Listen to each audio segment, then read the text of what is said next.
I think we've been asking the wrong question. Instead of asking, how do I eat less? Why don't we ask, how do I eat in a way that makes me feel more satisfied?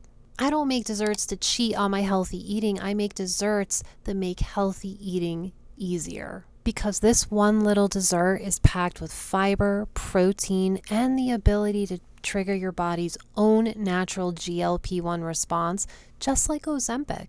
If you're looking to lose weight on a plant-based diet, all while eating healthy desserts like my gingerberry date balls, grab my free guide below that walks you through step by step exactly how to do it.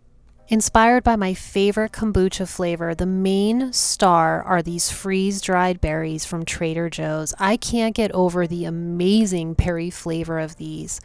I pulse them a bit as this is what will roll the balls in. Protein from the hemp seed powder and flax seeds are what naturally activate your GLP-1 response. This might be a dessert, but it's so full of protein, fiber, vitamins, and minerals, you could eat it for breakfast. I love soft, gooey dates, and we're using Medjool Dates for this recipe. Ground flax seeds provide fiber, protein, omega-3s, and they give the balls a wonderful density.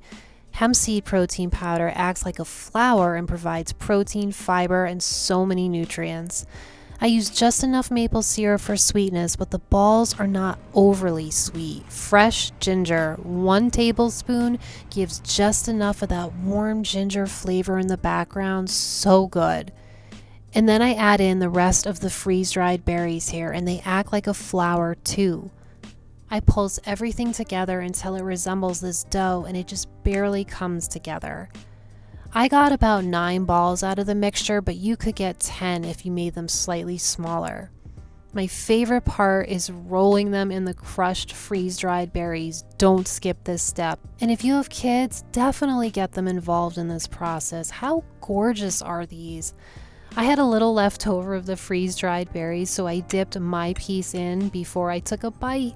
I hope this recipe gives you something more than just a healthy recipe. I hope it gives you the proof that nourishing yourself can actually feel joyful. That the food you eat becomes something you look forward to rather than the feeling of something you're stressed about and invariably try to negotiate with. Because when you truly understand how to nourish yourself, food will stop feeling like it's something you have to control. I hope you try these crazy good date balls and love them just as much as I do. Thanks for tuning in. I'll see you in my next video.